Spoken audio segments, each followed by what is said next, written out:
بسم اللہ الرحمن الرحیم۔ سونیا کی باتیں سننے والے تمام سامعین کو السلام علیکم ورحمۃ اللہ وبرکاتہ۔ ویڈیو شروع کرنے سے پہلے میری چھوٹی سی ایک ریکویسٹ ہے کہ آپ میری ویڈیو کو لائک کریں، سبسکرائب کریں، کامنٹس کیا کریں اور زیادہ سے زیادہ اسے شیئر کیا کریں۔ اچھی بات کو آگے پھیلانا بھی صدقہ جاریہ ہے۔ آئیے ناظرین، آج ہم اپنے ٹاپک کی طرف چلتے ہیں اور آج کا میرا ٹاپک ہے غیبت کا بدلہ۔ غیبت ایک دوسرے کی برائی کرنا جو ہمارے معاشرے میں عام ہے۔ چند منٹ آپ کسی کی شخص کے پاس بیٹھے، آپ نے اس کے منہ پر اس کو بہت اچھا کہا، لیکن اس کے جانے کے بعد آپ نے اس کی برائی کی۔ اب یہ دیکھیں کہ آپ جس بندے کی برائی کر رہے ہیں، اسلام میں اس بندے کو آپ اپنی نیکیاں تحفے میں دے رہے ہیں۔ یعنی کہ جس بندے کی آپ جانے کے بعد اس کی غیبت کریں گے، اس کی تمام نیکیاں آپ کے نامہ اعمال میں لکھ دی جائیں گی اور آپ کے نامہ اعمال میں سے نیکیوں کی بہت زیادہ کمی ہو جائے گی۔ اسی طرح میں آپ کو بہت خوبصورت سا ایک واقعہ سناتی ہوں۔ حضرت حسن بصری رحمۃ اللہ علیہ سے کسی شخص نے آ کر کہا کہ فلاں شخص نے آپ کی غیبت کی ہے۔ حضرت حسن بصری اسی وقت تازہ چھوارے منگوائے اور ایک طباق میں رکھ کر انہیں اس شخص کے پاس بطور تحفہ بھیجا اور کہا کہ میں آپ کا بڑا شکر گزار ہوں کہ آپ نے میری غیبت کر کے اپنی نیکیوں کو میرے نامہ اعمال میں منتقل کر دیا۔ آپ کی اس احسان کا بدلہ میں جھکا نہیں سکتا، تاہم یہ حقیر سا تحفہ قبول فرمائیے۔ حضرت حسن بصری نے جس شخص کو بھیجا وہ شخص بڑے تعجب میں تھا کہ اس شخص نے، میں نے اس کی برائی کی اور مجھے کسی نے آ کر کہا کہ اس کی برائی کرو، میں نے اس کی برائی کی، اس نے مجھے تحفہ بھیجا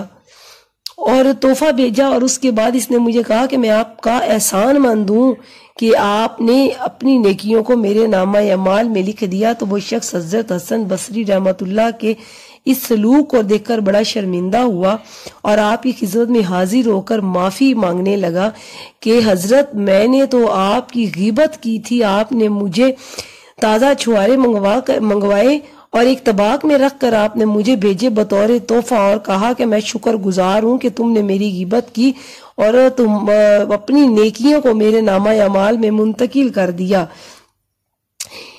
ناظرین دیکھیں، بہت زیادہ لوگ اس طرح کی ہمارے درمیان میں ہیں، ہمارے آس پاس ہیں، جو ایک دوسرے کی غیبت کرتے ہیں، ایک دوسرے کی برائی کو بیان کرتے ہوئے بڑا فخر محسوس کرتے ہیں، لیکن خدا کا میں کہتی ہوں وہ بندے شکر گزار میں تو ان بندوں کی ہوں جو بندے ایک کسی کی غیبت کرتے ہیں۔ وہ ان کو بے وقوف اور جاہل شخص کو یہ نہیں پتا کہ اللہ نے کہا کہ جب تم کسی کی غیبت کرو تو میں تمہارے نامہ اعمال سے نیکیوں کو ختم کر کے اس کے نامہ اعمال میں لکھ دیتا ہوں۔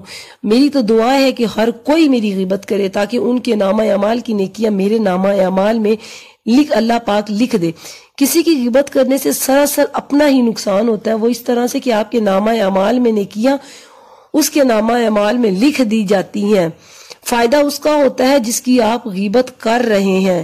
یہ بھی معلوم ہوا کہ اللہ کے نیک بندے برائی کا بدلہ برائی سے نہیں دیتے بلکہ برائی کے بدلے بھی نیکی ہی کرتے ہیں۔ تمام ناظرین سے میری اپیل ہے کہ آپ جب بھی کسی کی غیبت کریں، جب بھی کسی کی برائی کریں تو اس بات کو ذہن میں ضرور رکھیں کہ آپ جس کی غیبت کر رہے ہیں آپ کے اس کے نامہ اعمال میں آپ کی نیکیاں لکھ دی جاتی ہیں۔ اور قیامت کے دن اللہ نے کہا کہ لوگ ایک نیکی کے لیے بھی ترسیں گے۔ تو ناظرین، جب ایک نیکی کے لیے ہم نے قیامت کے دن ترسنا ہے اور جو زندگی گزار چکی ہیں اس میں جتنی نیکیاں کی وہ تمام نیکیاں ہم غیبت کر کے دوسروں کے نامہ اعمال میں لکھ رہے ہیں، تو ہم یہ زندگی کی بہت بڑی بے وقوفی ہے جو ہم بڑی آسانی کے ساتھ کر رہے ہیں۔ اللہ پاک سے دعا ہے کہ اللہ پاک مجھے بھی غیبت نہ کرنے کی توفیق عطا فرمائے اور آپ کو بھی غیبت نہ کرنے کی توفیق عطا فرمائے۔ کسی کے منہ پر بیٹھ کر جو بات ہو وہ جو کر دی جاتی ہے وہ بات سب سے بہترین ہے۔ اگر کسی کی بات ناگوار گزرے یا بری آپ کو لگے تو اس کے منہ پر کہہ دینا یہ بات بہت اچھی ہے، پیار اور محبت سے اس کو سمجھا دے، نہ کہ آپ دوسرے بندے سے وہ بات شیئر کرے کہ مجھے اس کی بات بری لگی۔ جب وہ بندہ جب اگلے بندے سے ملے گا تو وہ 4 باتیں آپ کی بڑھا کر رکھے گا جس میں سے آپ کی عزت میں بھی فرق آئے گا اور نیکیوں میں بھی فرق آئے گا۔ اللہ پاک سے دعا ہے کہ جتنے لوگ بھی غیبت کرتے ہیں اللہ تعالیٰ ان کو نیک ہدایت عطا فرمائے اور حضور علیہ الصلوۃ والسلام کی آل و اولاد کے صدقے مجھے بھی غیبت نہ کرنے کی توفیق عطا فرمائے۔ اللہ حافظ۔